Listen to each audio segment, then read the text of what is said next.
A morning commute, an evening stroll, a hospital bed. These are the mundane settings where reality can suddenly and irrevocably fracture. Welcome to the Charon Files.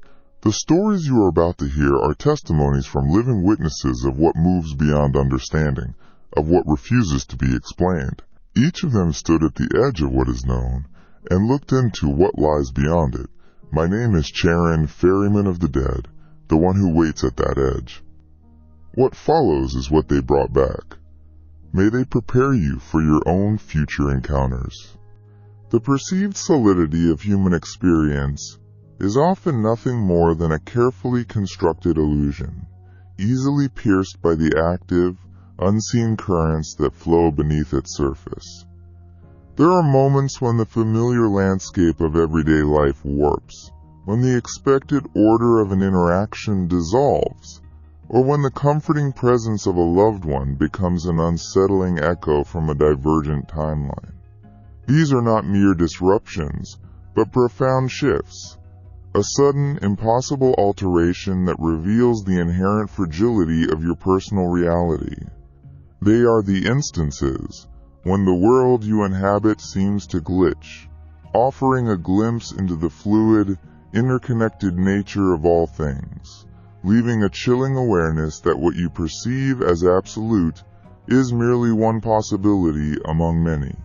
Those who heard episode 1 will remember Charon, a nurse who witnessed a profound cycle of loss only to encounter a haunting echo of that tragedy years later.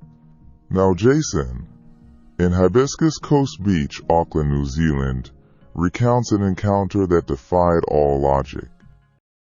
In December 2005, late at night, around midnight, on the Hibiscus Coast Beach in Auckland, New Zealand, a 16-year-old guy snuck out to the pitch-black beach with his high school crush.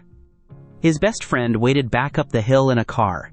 While down by the shoreline trees, they ran into something that sounded less like an animal and more like a glitching reality.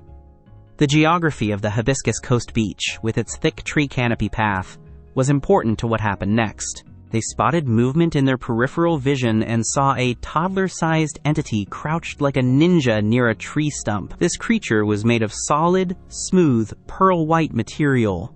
It had 90-degree origami-like joints, 3 pointy fingers, and a sharp fox-like head shape, but absolutely zero facial features. There was also a sudden wave of intense telepathic communication. As they backed away, they watched the entity instantly turn into a simple white plastic bag.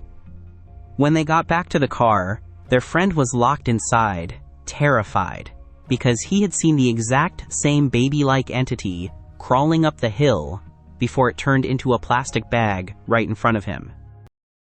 Episode 11 brought us Oliver, in Melbourne, Australia, who recounted his first unforgettable encounter with the unseen.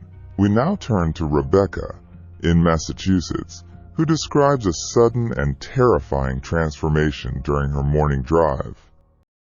5 years ago, in western Massachusetts, I was driving to work bright and early in the morning, and the SUV next to me was in a right turn-only lane, and I was in the straight lane while we were waiting for the light to change.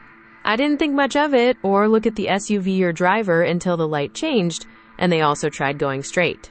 At that point, I looked over as they were basically trying to run me off the road to go straight and veering into me. I was gonna honk, but then the middle-aged lady that was driving jerked head to the side, looked right at me, and her whole face morphed into a terrifying face. I don't even know how to describe it. It elongated and looked awful and terrifying, like that Scream painting by Edward Munch, but way more terrifying. It's like she decided to show me what she really is, and it changed in a flash. I slammed on my brakes, she or it cut in front of me, and I ended up taking the very next right turn just to get away from her and parked on the side of the road to catch my breath. I've never seen anything like this before or after, and I've been too scared to mention it to anyone but my husband. I saw her face change right before my eyes, and I'm to this day absolutely certain of what I saw. The feeling that came over me was just absolute terror, and the look she gave me was certainly menacing. Cast your mind back to episode 5. Charles in Managua, Nicaragua, recounted a childhood memory that seemed to pause its conclusion unspoken. Stephen, in North Fond du Lac, Wisconsin, describes a series of unsettling visitations following a tragic accident.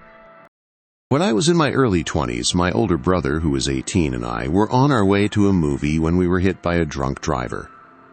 I woke up in the hospital 4 days later, having lost my right leg, and my other leg was in a cast, along with other injuries.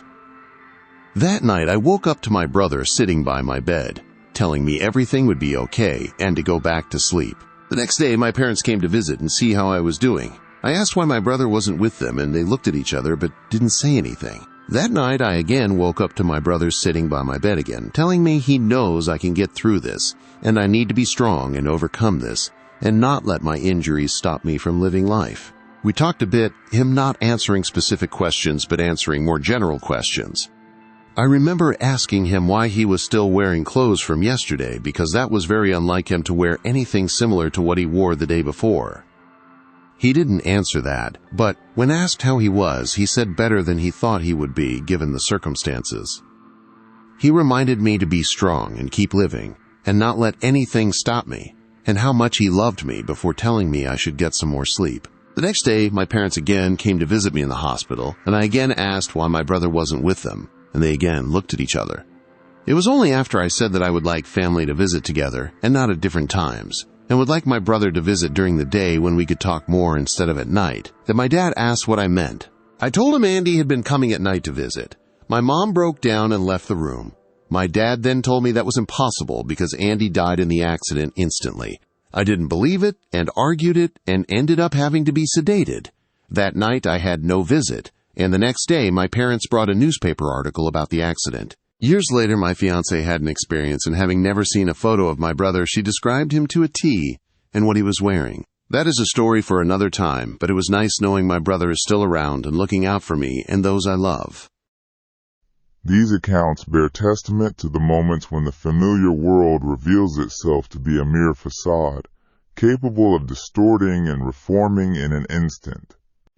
The names of the witnesses have been changed to maintain anonymity. If what you have heard tonight mirrors something you have experienced, leave your story in a comment below, and we will include it in a future episode. Don't forget to subscribe.